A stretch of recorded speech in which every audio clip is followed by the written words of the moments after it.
I don't know what's weirder this 2020. The fact that we are so close to nuclear annihilation, or the fact that Harry is giving up all that money.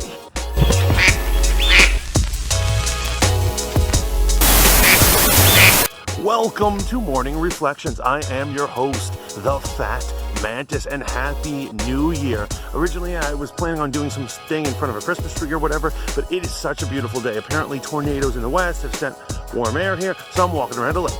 How are we today? I hope you had an amazing one. I'm still surviving the madness of Christmas shopping. I want to get into the dumbass list. That's right, I haven't done one of these in a while. The first thing I want to talk about is this Prince Harry giving up the throne. Well, he's not giving up the throne. I don't think he ever had the throne, but I think we really got to discuss the implications of him giving up his sweet gig. So, from what I understand, his sole job was to gallivant around Europe, look good. He gets paid $6 million a year to do this, and to do his best not to cheat on his wife. He doesn't even have to be successful at that last part, because let's face it, he probably is. I mean, he's a prince, right? But I mean, he had to do this, and he's giving it up to go get an actual job. I mean, I don't understand these people, man. It is total nonsense. If you are a man who is quitting his $6 million a year job to just gallivant around Europe and do a few photo ops so that you can go to America and work a real job, then you are a royal dumbass. You see what I did right there? I mean, who honestly wants to work a job? Any person who says they are dying or fighting or struggling for the ability to work a day job has, trust me, never worked a day in their life.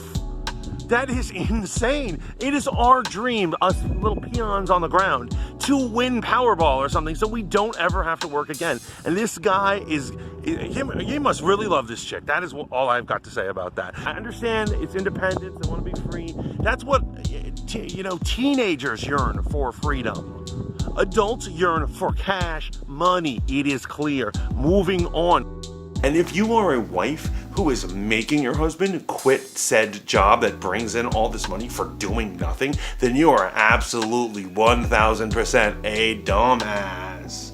Ricky Gervais slayed it at the Golden Globes. He had a message that hit all the most important beats that we need to know about. He called Hollywood elites pedophiles.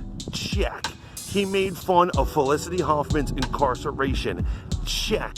He pointed out that most Hollywood elites are fake woke because they all work for sweatshop owning a-holes. Check. I loved it. He may have destroyed his career, but whatever. I mean, he at least went out with a bang. If you didn't like any part of the Ricky Gervais Golden Globes monologue, then you are a humorless dumbass. Third-tier racism. What is third-tier racism? And that was the original problem with the current Golden Globes. Everyone was saying there was no representation, there were all these issues about it. People were not going into it. And what is becoming popular again is third-tier racist. First-tier racism is like you got a swastika and you're marching and you like to get into fights and stuff all the time, and you're a psychopath and you're into Hitler and you got Mein Kampf next to your bed, and maybe you've got a sheet that you wear to your men's club once in a while. Then if you have any of those things going on, you are a first-tier racist. Second tier is that you claim you're not a racist, but you're aggressively into racist policies, such as the destruction of diversity, such as segregating schools. They'll be like, we need to lock up all those Black Lives Matter guys, or something like that. You'll always have some justification for whatever that is. And then third tier is you're a passive racist, where you do something where you're like, well, that's not racist. Like an example of that is the White Housewives, like Sarah Paulson is in 10 Years a Slave, who's like, she's kind to her slaves, but she doesn't want to encourage them reading or anything like that might better them, because then they'll get crazy ideas. Or they're like, like the mom who's like, I love my kids and I love all people, but I'm not sure if I want my daughter dating a black dude. People kind of perpetuate that 1950s thing. That is ultimately what third tier racism is, and it's very hot right now. People are very into it. What it is that first tier and second tier aggressive racists are so loud and so, or they're just bugging out. They're hitting up YouTube, they're hitting up media, and these ideas, these thoughts are bleeding in to the rest of the world. An example of this would be modern day hate for Star Wars. Now, I'm not going to say, everyone who doesn't like the new Star Wars is a racist. That's absurd. But I would say that, a lot of the original hatred of the new Star Wars came from people who didn't want to see a female Jedi, who didn't want to see a black guy who's force sensitive, and they didn't want to see a Spanish pilot, and they didn't like that this trio were all minorities. If you've ever used the phrase masterpiece to describe Star Wars: The Last Jedi, then you are a dumbass. So that was originally, there were these neckbeards who were very vocal about that, and they're very blatant about what they didn't like about the whole story, about what was going on. And slowly over time, that became bled into a general concept, because the first and second tier guys were bitching so much that the third tier people picked it up. And what's dangerous about a third tier person is that they're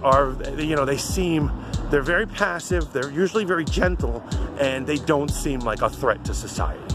They pitch an idea and it seems like it could be logical, and like another mom who's not a race at all will hear the other one talk about how she doesn't want her daughter to date a black guy, and she'll be like, yeah, I guess that kind of makes sense. Because let's face it, people, or should I say sheeple, they're followers, man. They're gonna follow at the end of the day. So, it's becoming very popular. I just want you to look out for it, man. It is a very dangerous thing in 2020, but we're gonna avoid it because 2020's gonna be our year.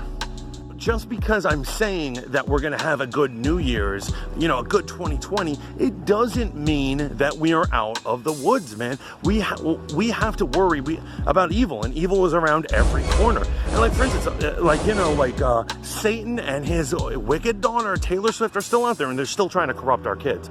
Like, did you see her at the Golden Globes? She was at the front row. She was at the front row, a table right up in the front, and everyone else is wearing like tuxes, black and white monotones, and she's the only one in color. And every time the camera would pan over, she would just stick out. Like, she's like, I am their queen and these are my bitches. Well, you know what? I don't even know what she's doing in the front row. She's not Meryl Streep. She's not Tom Hanks. She's a man. We got to think about these stuff, man. We got to think about it. So ultimately, we are in a new year, and with a new year comes a new credo. And mine, I'm taking after my boy Kylo Ren. Now, I know I bust jokes on him for being like an emo stalker or vampire dude, but honestly, he says something amazing in The Last Jedi. And it's the point where he turns to Rey, and he says, it's time to let old things die. Snoke, Skywalker, the Sith, the Jedi, the Rebels, let it all die. And although these are words from a psychopathic killer, they seem to be really good ones. I'm gonna be following them this year. I am gonna let old things die. I've got a day job that I really don't like. I'm gonna let it die. It's not doing me any good. I've gotten certain relationships. Done with that, gonna let it die. I'm gonna let it all die. And I'm wondering, what are you gonna let die this year? What is holding you back from being the best that you can be? And how are you gonna let it get destroyed? I wanna know in the comments. And there you have it. I hope you're having an amazing, happy new year. 2020, I got a good feeling about it, even though we're on the record board. But I want you to keep tuning in for Voice of the Fat Mantis. I got more reviews, more conspiracy updates, more stuff on our favorite pop song Satanist chick. I got all the works. I'm even going to be reviewing some new Netflix hot topics such as You and the next season of Chilling Adventures of Sabrina. Until next time, I want you to like, share, and subscribe. I want you to go with God. Ciao for now, bitches.